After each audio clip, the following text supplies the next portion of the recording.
Bonjour et bienvenue sur cette nouvelle vidéo.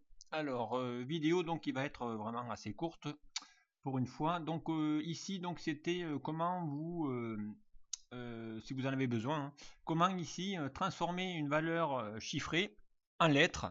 Donc notamment exactement l'équivalent de ce que l'on met lorsqu'on fait un chèque, hein. Donc c'est de mettre en lettres, en toutes lettres donc le montant. Donc ici j'ai réalisé un convertisseur donc qui va vous permettre de pouvoir convertir vos chiffres en lettres. Exemple ici, hein, si je mets par exemple 125,24 €, voilà, et que je vais valider, et bien automatiquement donc ça va ici traduire votre valeur ici en 125 euros, voilà, 24 centimes. Voilà, donc ici ça vous permet de pouvoir bien assez facilement, voilà, si je mets 1 euro, bien ici ça va évidemment ici vous le traduire aussi. Voilà, donc 1 euro. On peut aller évidemment sur des grands chiffres, hein, donc ici on peut aller sur des millions, hein, voilà. Donc ici je fais des gros chiffres, voilà, automatiquement, eh bien ici ça va vous mettre 1 245 867 millions, voilà, 522 euros. Donc voilà, donc ici eh bien, ça va vous permettre de pouvoir ici eh bien, assez facilement, hein, voilà, changer ici, mettre vos données euh, et les retraduire en lettres si nécessaire, notamment sur une facture. Voilà. Donc comment j'ai fait ça? Eh bien tout ça donc a été possible grâce à la création donc d'une fonction personnelle. Donc ici la fonction personnelle, donc je vais vous la montrer, elle est sur l'onglet développeur. Voilà, et ici la voici. Donc là, c'est une fonction, hein, une public fonction, voilà, chiffre lettre, que j'ai appelé chiffre lettre, avec ici évidemment un argument où il a besoin ici d'une valeur.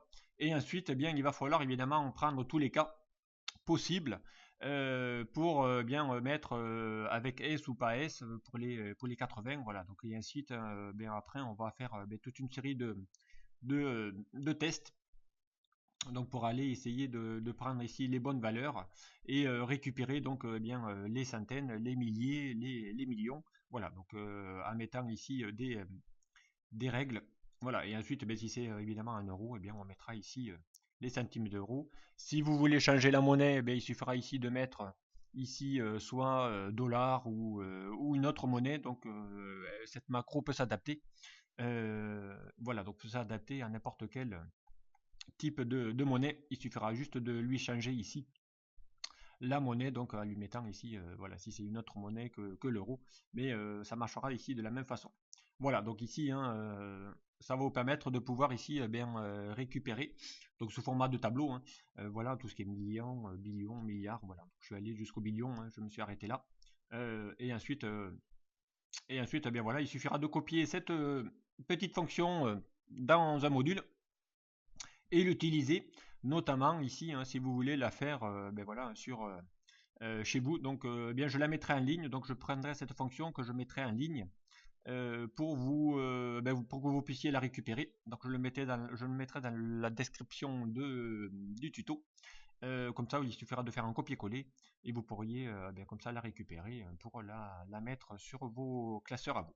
Voilà, donc une petite fonction hein, qui va vous permettre ici de pouvoir eh bien assez rapidement voilà, traduire vos valeurs numériques en lettres. Voilà, ce tuto est maintenant terminé. Merci de m'avoir suivi et à très vite sur un prochain tuto. Au revoir.